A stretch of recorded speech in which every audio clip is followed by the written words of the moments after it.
الحمد كله ولك الشكر كله وإليك يرجع الأمر.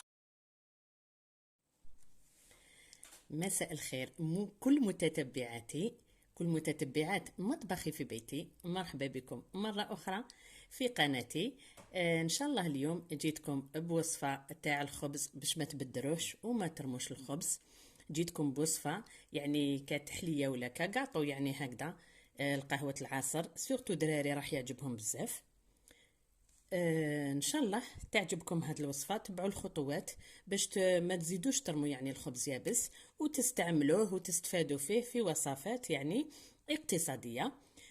باش ما نطولش عليكم نروح مباشره لطريقه تحضير هاد الكاطو. عندي لهنايا كميه تاع الخبز بايت يبستو مده يومين ولا 3 ايام حتى ولا يابس، رحيتو هكذا رقيق، حطيته في مقله فوق نار متوسطه، راني نحمص فيه كيما نحمصو سميد تاع طمينه، نحمصو مليح. دوك نوريكم كيفاش يولي اللون تاعو حتى يولي بهذا اللون. هاوليك ما تخلوش يتحرق، يعني يولي يتحمر بلون شباب كيما راكم تشوفوا هنا. خلينا هذاك الخبز بعد ما حمصناه خليناه برد مليح هكذايا. عندي هنايا كيما راكم تشوفوا كميه تاع لانوا د كوكو. الكميه تاع الخبز والكميه تاع لانوا ديروا كيما تحبوا، يعني ماشي مقيدين بمقادير مضبوطه. قلت لكم عندي الكميه هذه تاع الخبز بعد ما بردت ضفت لها شويه تاع لانوا د كوكو، الكميه اللي تحبوا هكذا باش يطلق البنه يعني. نضيفو مبشور تاع حبه تاع قارص تاع حبه ليمون كامله هكذا، نخلطو كلش مع بعض.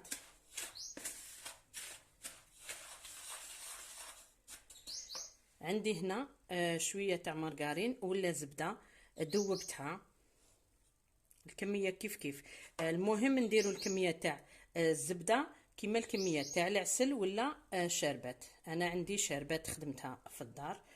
قلت لكم كميه تاع لا مارغرين على حساب الخبز اللي عندكم هكذا. نزيدو نخلطوها مليح مع هاد الخبز الملحي.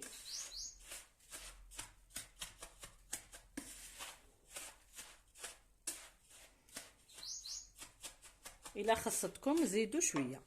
هنا عندي الشربات نديرو نفس الكميه كما درنا، نعبروا بالعبر تاع اللي عبرنا به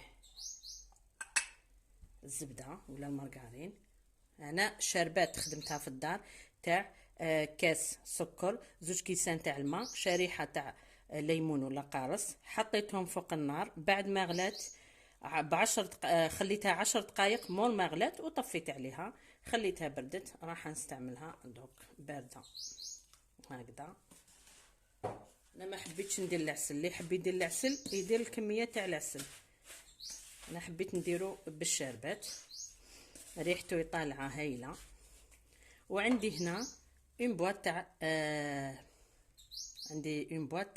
كريم ديسير مخلط هكا شوكو فاني، راح نضيفه للخليط تاعي يزيد لي البنه.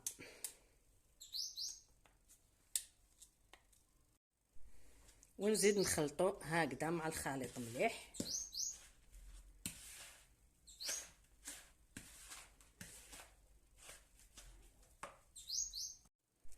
كيما راكم تشوفوا هكذا. ومن بعد تكملوا باليد باش تعرفوا القوام.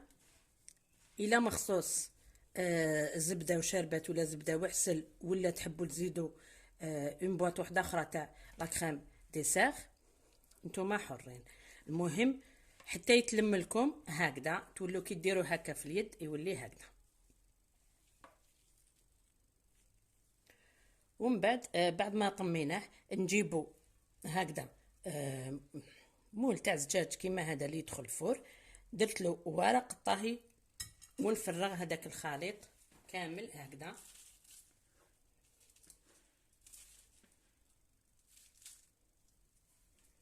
نفرغ الخليط تاعي كامل فيه هكذا، ونطبزو بيدي مليح، كامل مليح هكا، نسقمو مليح في البلا تاعي هكذا كيما راكم تشوفوا. بعد ما سويت السطح تاعو مليح هكذايا، طبزته مليح وسويت السطح، ما نخليش يعني جهه طالعه جهه حاطه، لازم يكون كامل كيف كيف، وماشي شرط يعني ديروه في هذا البلا تاع الزجاج. اي سنيوه عندكم ولا على قيس واش عندكم لا كونتيتي تاع الخبز تاعكم هكذايا، نحطو في الفريجيدير ونخليه ساعه ساعتين الوقت اللي عندكم حتى يشد روحو مليح، باش باسكو من بعد راح نديروا له الشوكولا من الفوق.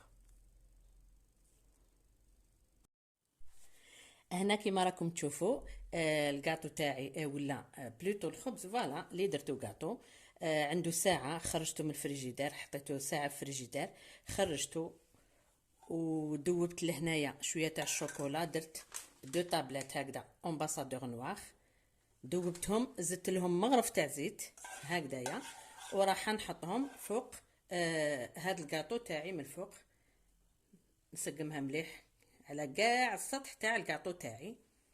دوك نوريلكم كيفاش هكذا نسقموه مليح على كامل السطح بهذا المغرف.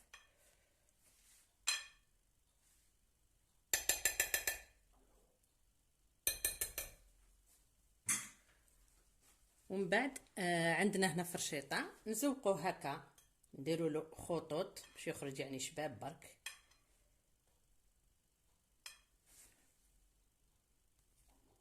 وفي الاخير عندي هنا شويه تاع لانوا كوكو اللي بقات لي، نزيد نديرو من الفوق، فوق كاع السطح هكا، راح يجي بنين بزاف هذا الكاطو.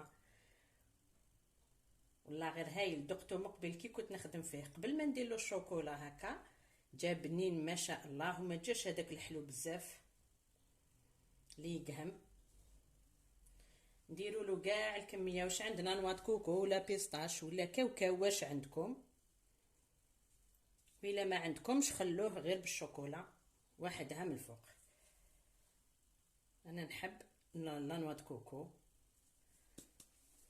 هكذا كيما راهو، نزيد نحطو في الفريجيدير حتى يعني تجمد لنا هذيك الشوكولا، ماشي حاجه ربع ساعه نص ساعه واش عندكم وقت، باش من بعد نقطعه لكم ونوريه لكم في صحن التقديم ان شاء الله.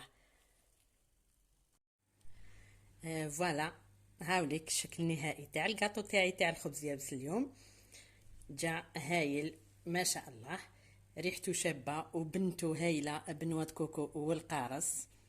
كي تقطعوه برك قطعوه بالعقل باش ما يتفتفت لكمش، يعني مليح للدراري قهوه العصر هكا العشيه، كي يكون ما عندكمش الوقت تاع باش تحضروا كاطو لي طيب ولا، ويكون عندكم الخبز يابس او ميم طون ما نخسروهش، يعني نعمه ربي نديروا به حاجات هكذا يعني فيهم فايده. هاي اللي حابه نقسمها معكم. شوفوا شوف طري هايل من الداخل، يتفتفت وحده، وهذيك الشوكولا هايله والله غير دقتو بنين بزاف، جربوه ما راحيش تندموا عليه. ان شاء الله يعجبكم، والى اللقاء مع وصفه اخرى جديده ان شاء الله يا ربي.